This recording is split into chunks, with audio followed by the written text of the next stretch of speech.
Ladies and gentlemen, good day and welcome to the Sukhjit Starch and Chemicals Limited Q4 and FY24 earnings conference call.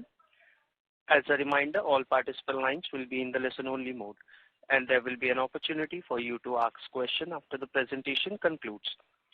Should you need assistance during the conference call, please signal an operator by pressing star then 0 on your touchtone phone. Please note that this conference is being recorded.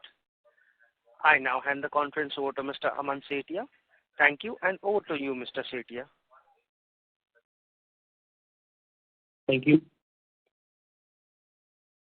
Good morning, ladies and gentlemen. I am Aman Sethia, Vice President, Finance and Company Secretary of the Sukhjit Starch. Would like to extend a cordial welcome on behalf of the Sukhjit Group for joining us on the con call on FY24 results. Dear friends, while we appreciate your time and patience for remaining invested with us for long, we promise all our current and potential investors that we are a company which is not only committed to the operational and financial performance, but also the transparency and best practices front. Regarding performance in FY24, I hope everyone had an opportunity to go through the financial results and the press release which have been uploaded on the stock exchange. However, I would like to reproduce some key figures. And our net sales at 1370.86 crores during FY24 against 1435.25 crores in FY23. EBITDA for the year is 134 crores versus 145 crores in FY23. The profit before tax stood at 77 crores against 92 the corresponding previous year, and the profit after tax is 55.62 crores against 70 crores in the previous financial year. The Q4 FY24 sales stood at 368 crores with EBITDA at 33 crores and PAT at 11.46 crores. Though the volumes of our production and sales were higher as compared to the last year, the sales values and the margins were affected due to pricing pressure on some of our key finished products owing to low demand from some sectors. On financial front, our long-term debt has reduced to about 83 crores with a very low debt ratio of 0.16. Today, from management side, we have Mr. Dheeraj Sardana, Senior VP and CEO, and Mr. Sukhjit Sardana, Senior VP and CEO of the company. Now I hand over to Mr. Dheeraj Sardana to give a brief about the company. Thank you. Good morning. I welcome all participants to the call. For the new investors, I wish to add here that Sukhjit is an agro-processing company that specializes in the production of starch and its derivatives. With a rich history and as one of India's oldest and largest starch producers, Sukhjit has forged enduring partnerships with major brands and end users. We have a diverse product portfolio catering to a wide spectrum of industries such as food and beverage, paper and board, personal care and pharmaceuticals, textile, FMCG, animal and pet foods. As the dynamics of world and industry are changing fast and each year comes with new challenges, we at Sukhjit strive to find the best opportunity during such challenges. As Mr. Sethia mentioned, pressure remained on the prices of some of our high-value finished goods last year owing to lower demand from some key sectors. However, now an uptick in demand is being reported, especially in the FMCG sector, and it is expected that our high-value products will take charge of our sales and profits during the running year. Further, with the growing awareness of nutritive and quality food by the health-conscious consumers, the demand for new varieties and superior quality food will continue to rise, and we believe that the starch industry is going to benefit as our products directly find place in such food items. A key element of our strategy is the diversification of our product mix. We aim to provide superior solutions that meet the specific requirements of different market segments. This approach not only strengthens our customer relationships, but also drives higher margins and revenue growth. Now I would like to hand over to Mr. Sukhjit Starch to share more details. Thank you. Good morning, ladies and gentlemen. As we discuss the financial and operational performance of Q4 and the full fiscal year ending FY24, it is clear that our company has demonstrated remarkable adaptability and resilience in a very changing environment. Despite facing pricing pressure and soft demand from key industries such as FMCG and pharma, we managed to achieve higher sales volumes compared to the previous year. This achievement is a testament to our strategic agility and operational excellence. While our EBITDA and profit margins were impacted by low sales of high-value products, we are optimistic about the future. We anticipate that the resurgence of high-value products will significantly change and add to our sales growth in the coming quarters. This rebound is expected to drive both growth and profitability as we continue to implement our strategic initiatives and capitalize on market opportunities. Our growth initiatives are progressing well, with a notable increase in capacity expansion set to be commercialized in coming months. This expansion is a critical component of our growth strategy, enabling us to meet increasing demand and strengthening our market position. Additionally, we are actively exploring both greenfield and brownfield expansion opportunities. These expansions will be pursued based on thorough internal assessments and prevailing market dynamics, ensuring that we make informed and strategic investment decisions. Our unwavering commitment to enhancing our product portfolio and advancing our operating margins remains steadfast. We are prioritizing higher capacity utilization. We strive for optimal performance, maximizing operational efficiency and boosting productivity across our operations. Looking ahead, we are enthusiastic about the prospects that lie before us. Our strategic initiatives are not just about growth, but building a sustainable and profitable future for our company. In conclusion, the year FY24 has been a period of significant achievements, strategic advancements for our company. Despite the challenges, we have shown that we can adapt and thrive. We remain committed to executing our strategies effectively, leveraging our strengths, and capitalizing on new opportunities. We are confident that our focused approach and strategic initiatives, we will continue to achieve our goals and deliver a long-term value to our stakeholders. Thank you. Thank you very much. Yeah. We will now begin the question and answer session. Anyone who wishes to ask a question may press star and 1 on their touchtone telephone.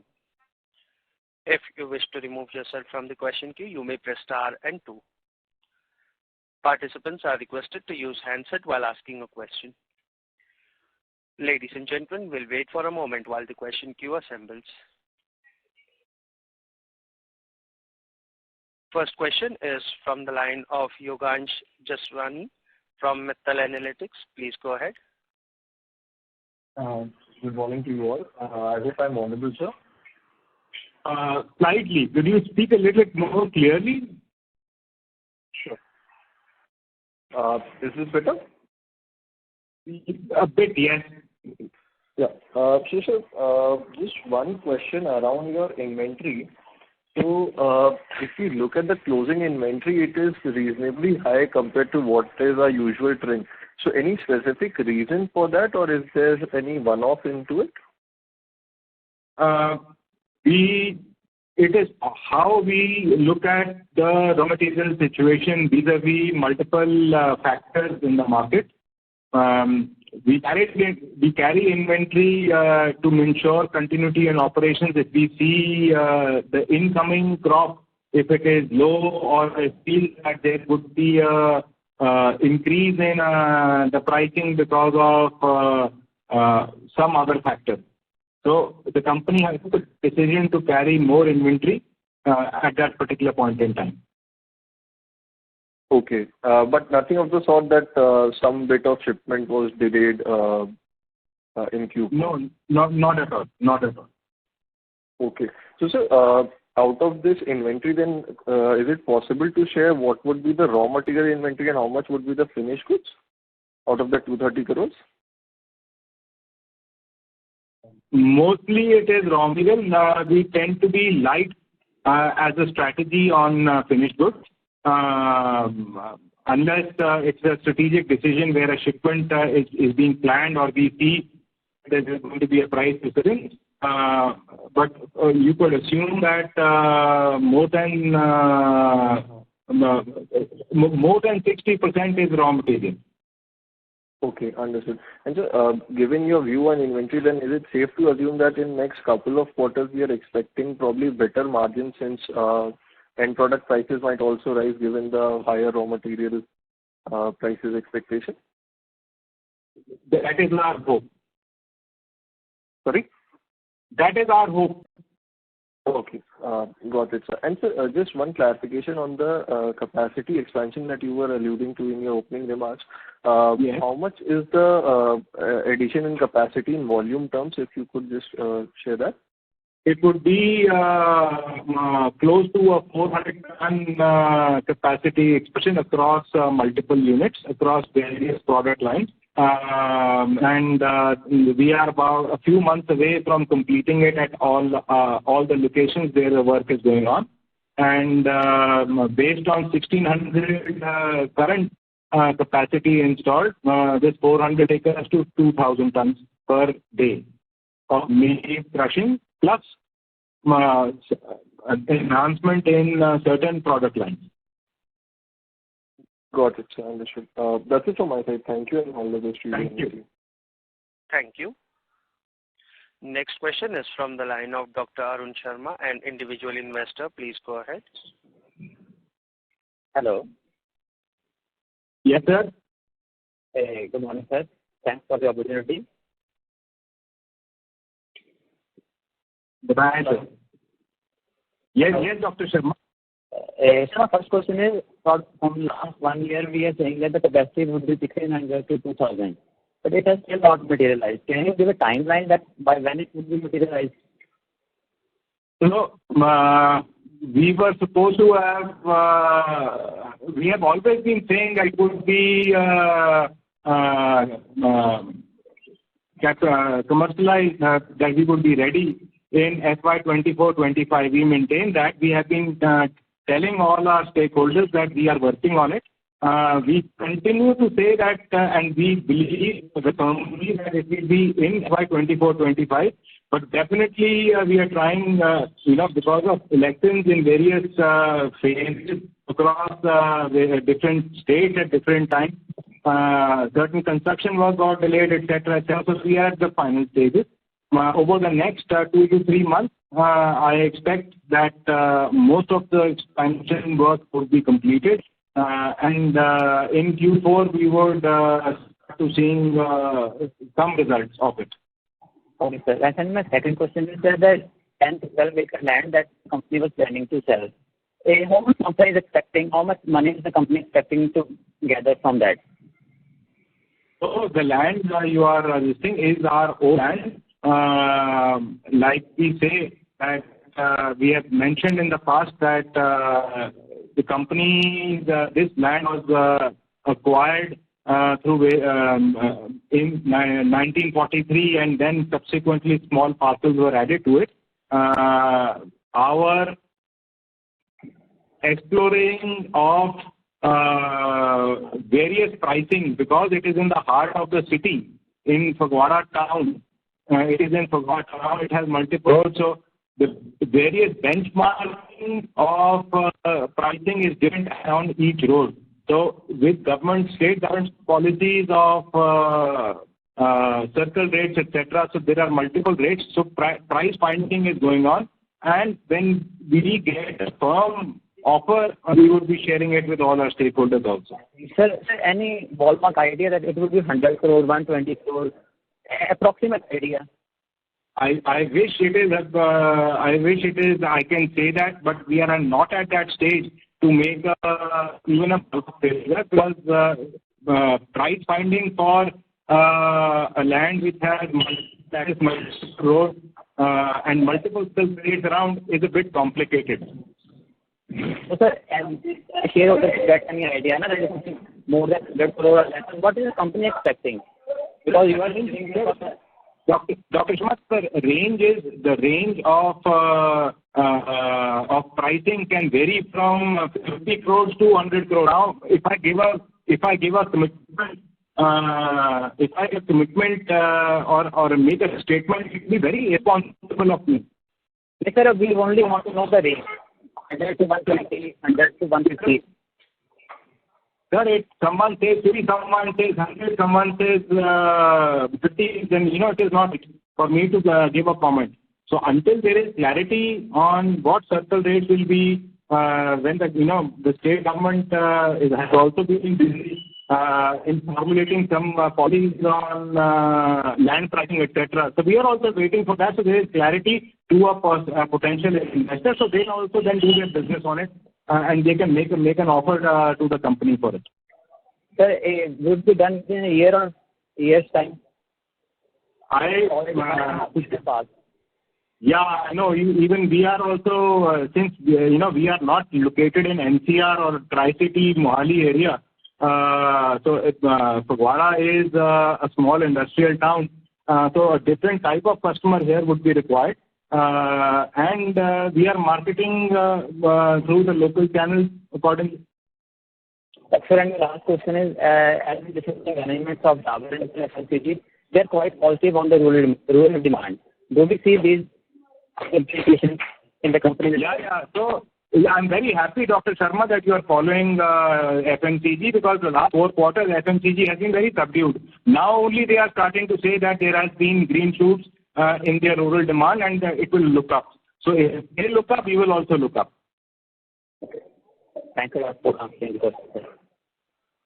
Thank you, Dr. Sharma. Next question is from the line of Harsha from Dimensional Securities. Please proceed.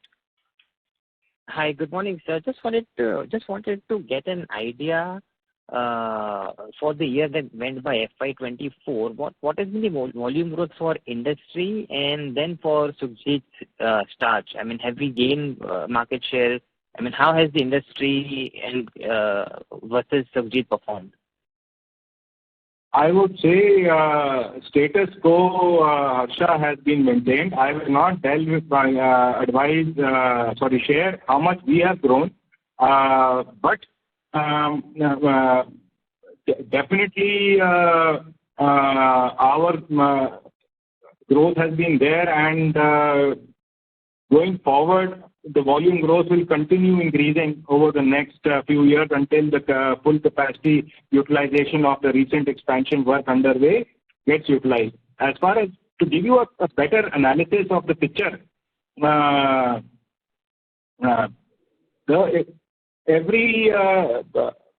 starch industry this year has witnessed many changes, and it largely swings in raw material. And the swings in raw material pricing from dips of 10% to highs of 15% from, I'm talking about, let's say, if I take a base price of 22 rupees, so we've seen big fluctuation because of ethanol coming in. And because of, like previous caller mentioned, FMCG uptick is being observed by certain large FMCG players.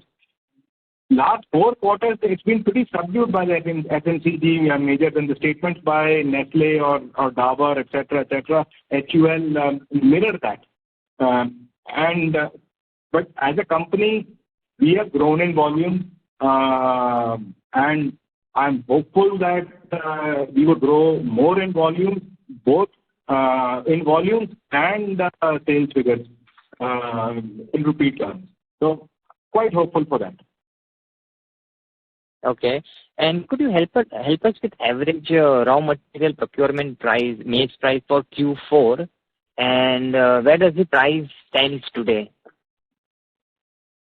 The pricing has been very elastic. Q4, if you look at the financial year Q4, starting from 1st of Jan, when the crop of the Kharif crop is literally over or at its fag end of arrival or peak arrival, going towards 31st March there is no crop. So pricing can go as high as 25, 50 in certain parts of the country, and it could be at 22 to 23 rupees in the producing areas where there is stock at the local level.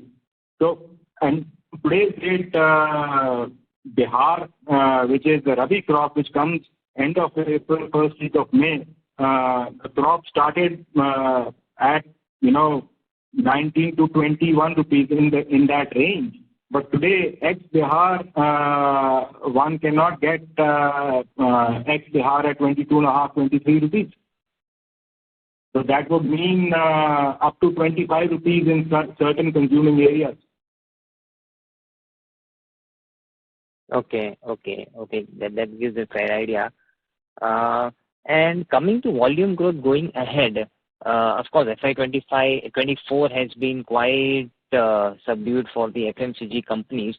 But just to get a fair idea, if we talk about next 3 to 4 years, so if the volume growth for FMCG would be around 4 to 6%, because that is what the bull case assumption is for the matured FMCG industry, volume growth somewhere between 4 to 6, 7%. Then where do we see volume growth for Sukhjit? If we talk about a very long term, 3 to 4 year period, adjusting of cycles and everything. We are looking at 10% growth going forward in terms of volumes. We are trying for a 10% growth. It all depends on how fast our expansion work happens. But let's say FY25-26, I would say 10% looks reasonable.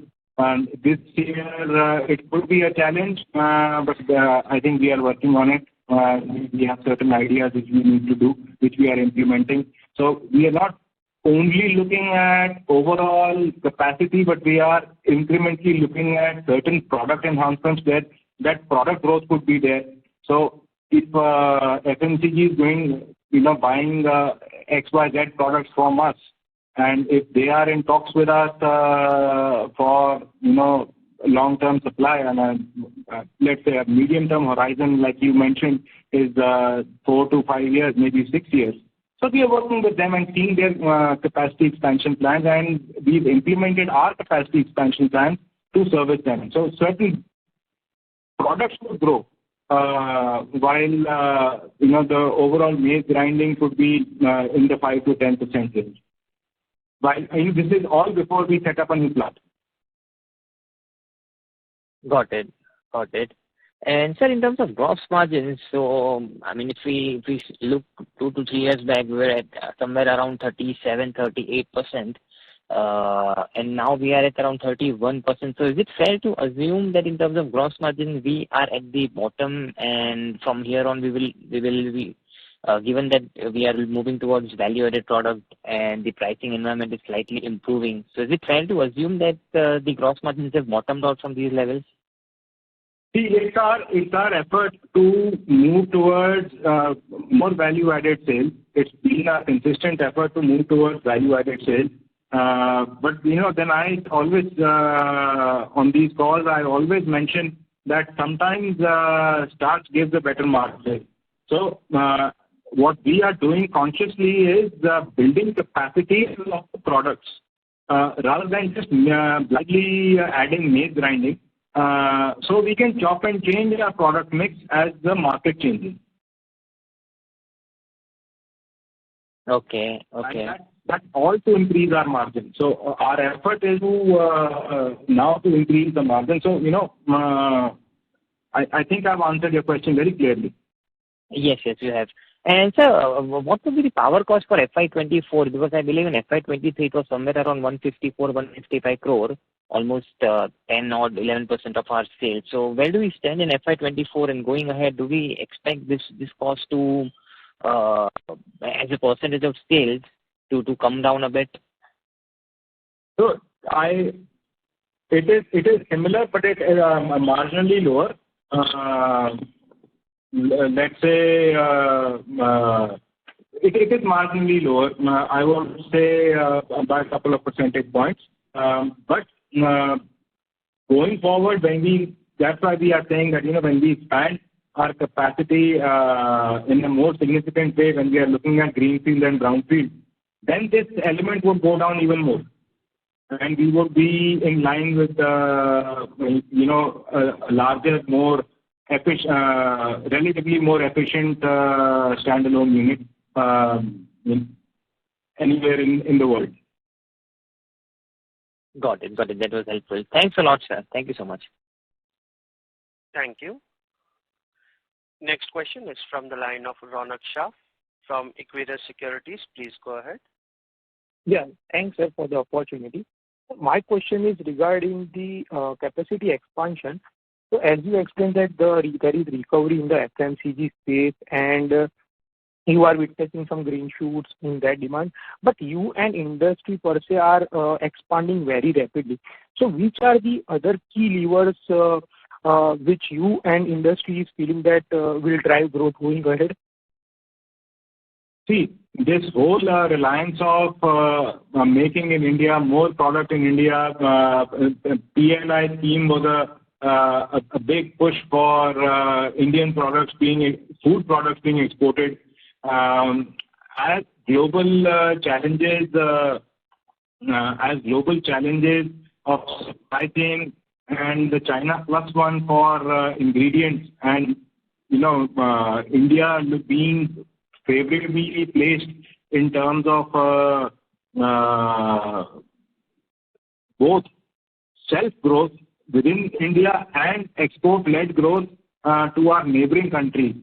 I think all that emboldens the starch industry, including us, to add capacities at strategic locations, and we grow our portfolio accordingly.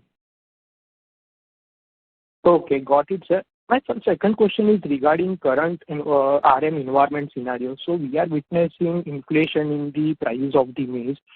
Vis-a-vis the international prices of the starch and its derivatives are likely stable or on a lower side. So how we are seeing the realization trend and the margins going ahead? See, because the raw material pricing is in India is unique because Indian maize is protected to a very large extent. Indian maize is a non-genetically modified maize, and therefore, if there is a outage, only similar type of grain can come. And Indian pricing has always been traditionally higher than the US price or Ukraine price or Argentina price. But as far as our products globally are concerned, we compete on FOR pricing, and due to efficiencies in large plants and disruptions in global supply chain and energy costs globally, Indian manufacturers, as we increase our capacities, we find it of value to capture additional markets. So that is what is happening in the industry, and I see that trend to continue for a short medium. Sir, in numbers, can you quantify is the current realization trend is sustainable, or we are expecting some uptick in this trend? See, we are a major dependent raw material driven business. The entire industry is. So while I'm quite confident that Indian export opportunity and domestic consumption in sectors such as FMCG, pharma, paper, and textile will continue as the country moves towards better growth, and the country moves towards our demographic dividend of a young population gets more and more into the workplace, whether through gig economy or through formalized economy. And I think post-elections, there is going to be energy put into the economy by servicing people at the bottom of the pyramid. That will drive growth for our products. Now, what the margins will be, I can't say, but yes, definitely there's going to be good demand. And as you can see from our margins and others in the industry, they are pretty much range bound. We see highs 14%, 15%, but then during conventional periods, we are 9, 10, 11%. So I expect the same kind of trend to continue. What will happen 6 months down the line, I can't say, but yes, I think India is placed very well for growth, and our company is hoping to capitalize on that.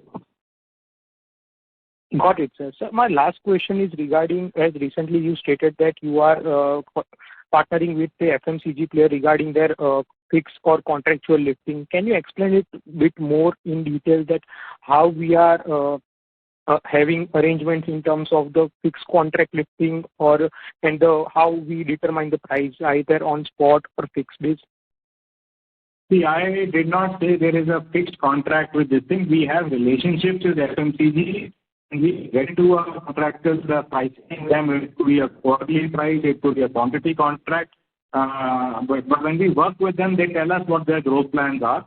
And if they need a particular product from us in a particular geography, and we work with them because of the relationship built and the trust we have built over the years.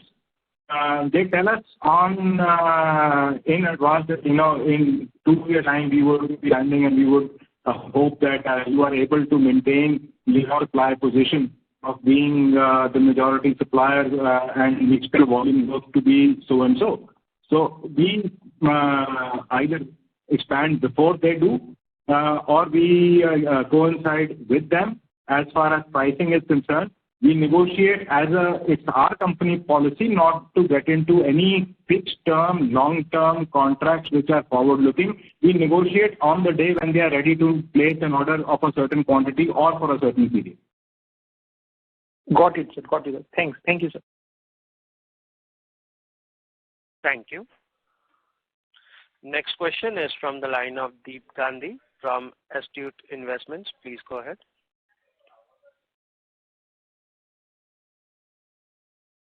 Mr. Deep, your line is unmuted. Please proceed. Yes, sir. Am I audible? Yes, you are. Please go ahead. Okay. So my first question is around the RM cost. So has the industry made any representation to the government for allowing the import of maize? Because I think in the past, whenever the prices have increased beyond certain point, government has allowed the import of maize, right? So has the industry made any representation? See, this is an ongoing process. Industry and we are very lucky that the government has in the recent past within the last also allowed imports and non-GM imports did come into India and benefited certain manufacturers and other stakeholders of the maize industry, like the poultry and feed players who were based near the ports. The pressure of maize at the going area, the traditional maize going area. So the relationship between industry and government is, I think, fantastic. And government is alive to the situation. Government doesn't want. Sorry to interrupt, sir. Your voice is breaking, sir. Yeah, so I'm saying there is no problem as far as getting maize to import in the country. Any application being made, it's a regular affair now. And until the domestic maize crop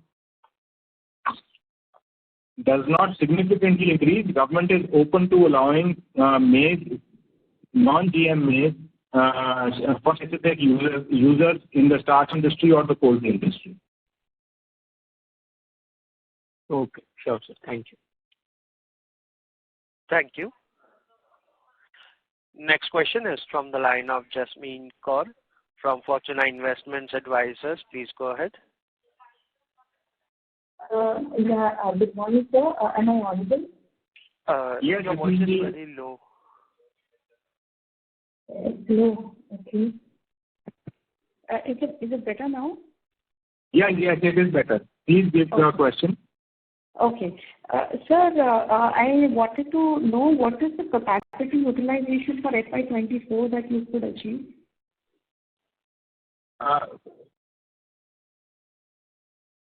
You were close to 85%.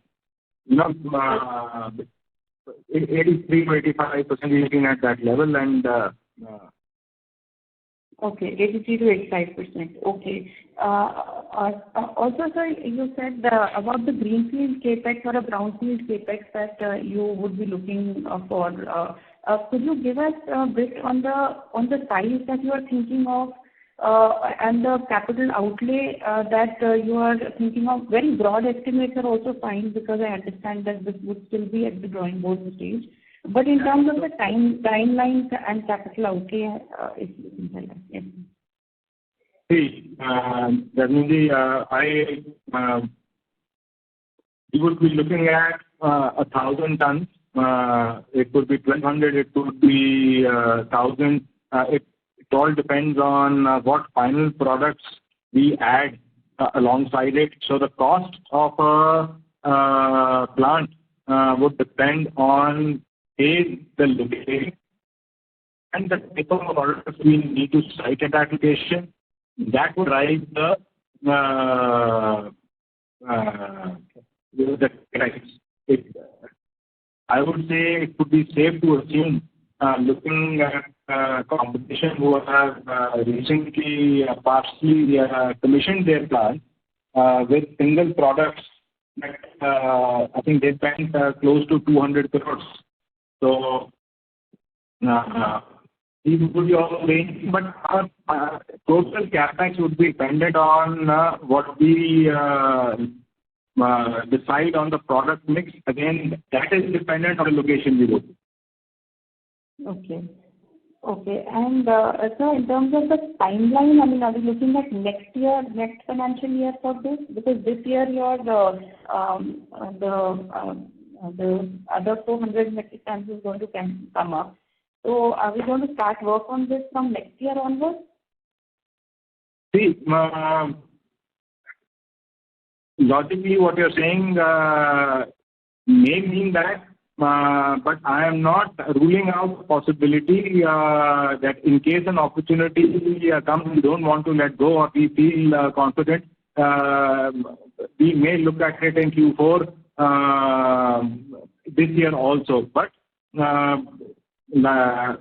since it is going to be a very large project, we want to do our due diligence and we want to take our time. We can't take a decision offhandedly without doing multiple surveys and doing a process of going through a process of decision making and ruling out possibility.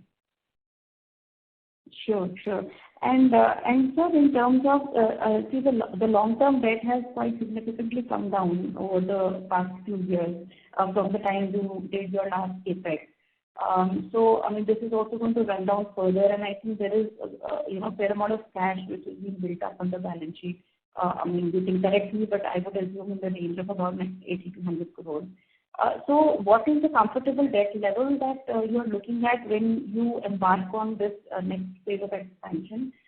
So, how can I look at the debt position for the company, let's say, in the coming 2 years' time frame? Our company's strategy has always been to keep a very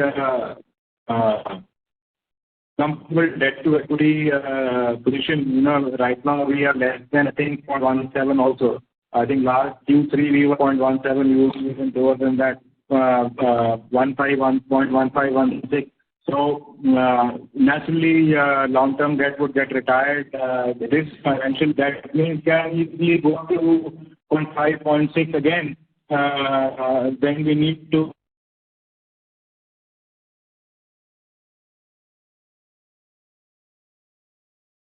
Ladies and gentlemen, we have lost the connection for the management. Please stay connected while we reconnect to them.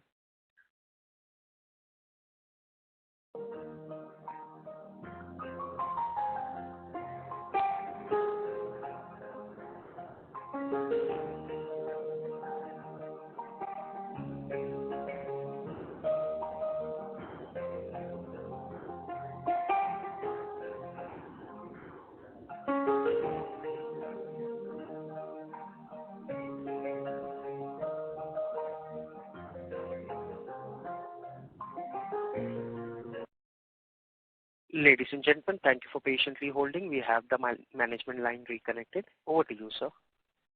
Yeah. So answering the last question, the company has a present debt-to-equity ratio of 0.16. We can safely go up and add to it, and we would be retiring more debt this year and adding to our reserves through company's regular operations.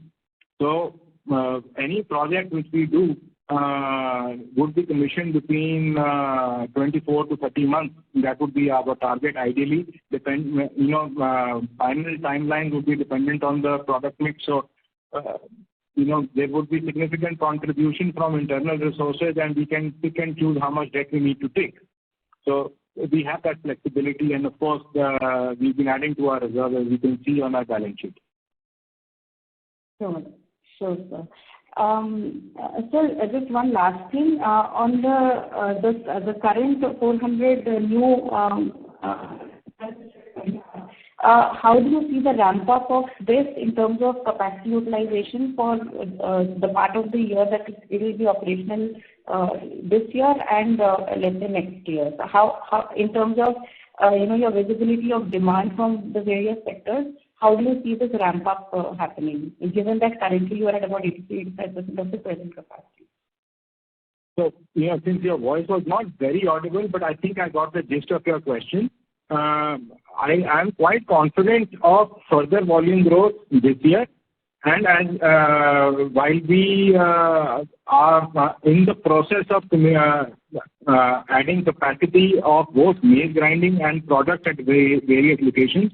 So capacity enhancement in both products and maize grinding should happen this year, and towards the latter part.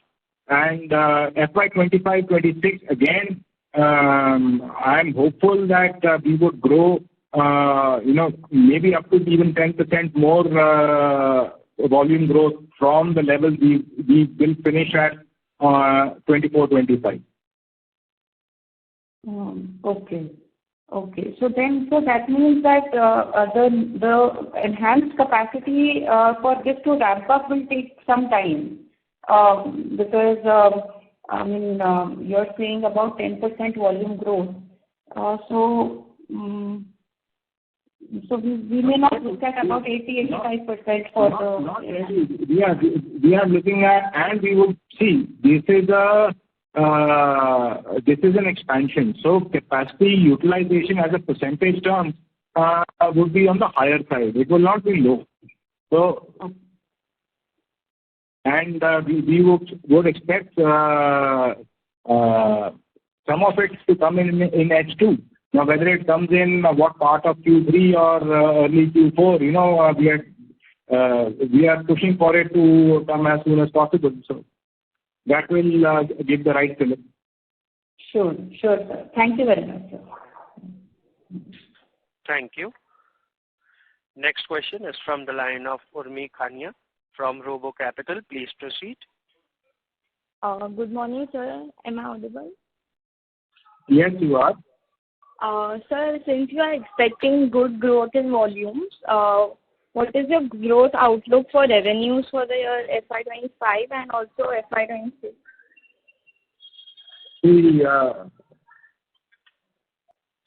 I can't comment on what the pricing of maize will be. As you can see that as I mentioned, that we've grown in volume over last year, and our top line has fallen. It's primarily because of pricing pressure and changes in raw material pricing through the year. But safe to say that if the current trend goes, that to be very conservative, maybe a 6 to 8% growth on top line can happen from the current level.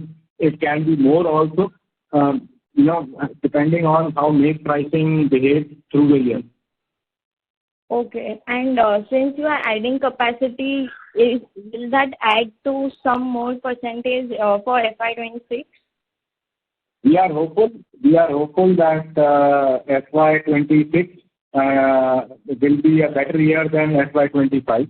And again, our effort in volume growth will definitely be there, and I'm confident that that growth will materialize as per our plan.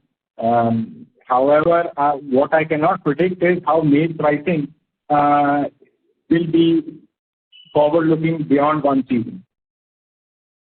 Okay. Thank you so much. That's it from me. Thank you. Next question is from the line of Sahil Vora from MNS Associates. Please go ahead. Hello, sir. Am I audible? Yes, you are. Yes. Sir, what kind of revenues are we expecting from this new plant in FY25? What kind of revenues and what can we expect? If you could please throw some light on that. There is no new plant we are setting up. I think you've misheard the conversation. We are expanding products and expanding capacities at various locations of our existing locations. And as far as revenue growth is concerned, I mentioned to the previous caller, we are hopeful. We are aiming for minimum 5 to 6% revenue growth, maybe more. But there are various factors which affect it. So, but volume growth is going to be there. And top line, raw material will have a part to play in it for the rest of the year. Okay, sir. Thank you for the clarification.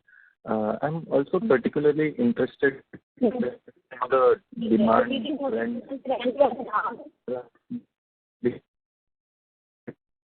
Sorry to interrupt, Mr. Sahil. Your voice is breaking. Hello, am I audible now? Yes, you are audible. Please proceed. Yes, sir. I'm also particularly interested in understanding how the demand is shaping up, the demand trends in our key end user industries across Europe and USA. I didn't understand demand trends in the key industries, and what about Europe and USA? How they are shaping up in our key end user and industries over there. I can't comment on in detail on what is happening in Europe and USA.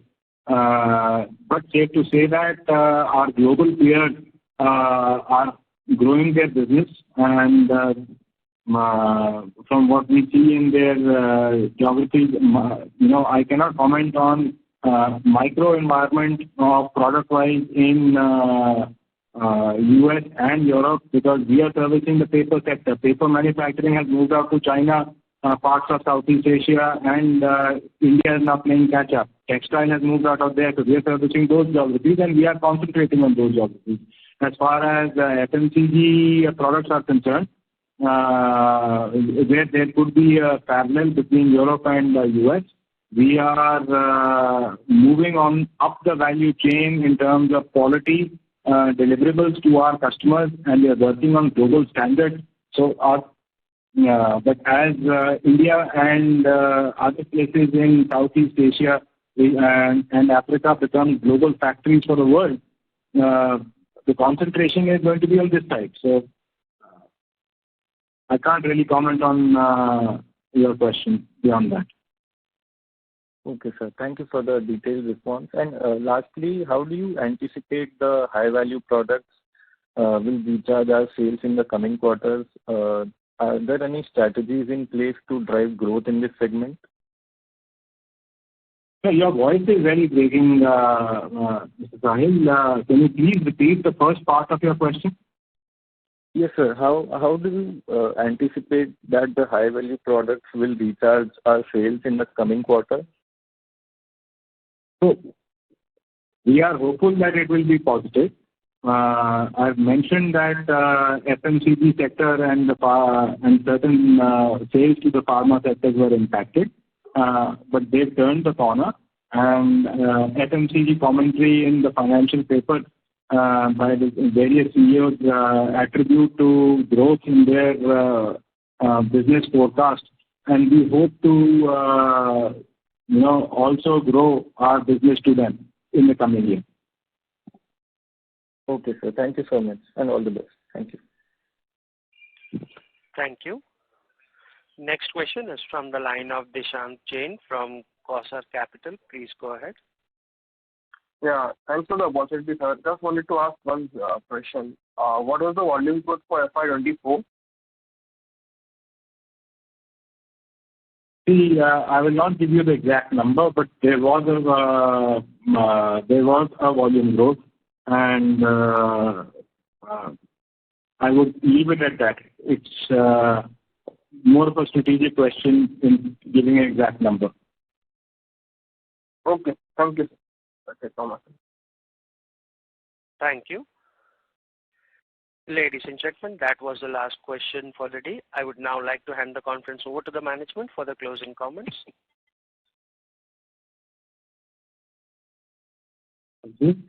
I, on behalf of Sukhjit, would like to express my gratitude to all of you for joining us today and sparing your precious time for us. We hope to see you back in our next phone call. If you still have any queries and questions, you may write to Mr. Bhavya Shah in our Investor Relations Agency, that is Orient Capital. Thank you, ladies and gentlemen, and have a good day. Thank you. On behalf of the Sukhjit Starch and Chemicals Limited, that concludes this conference. Thank you all for joining us, and you may now disconnect your lines.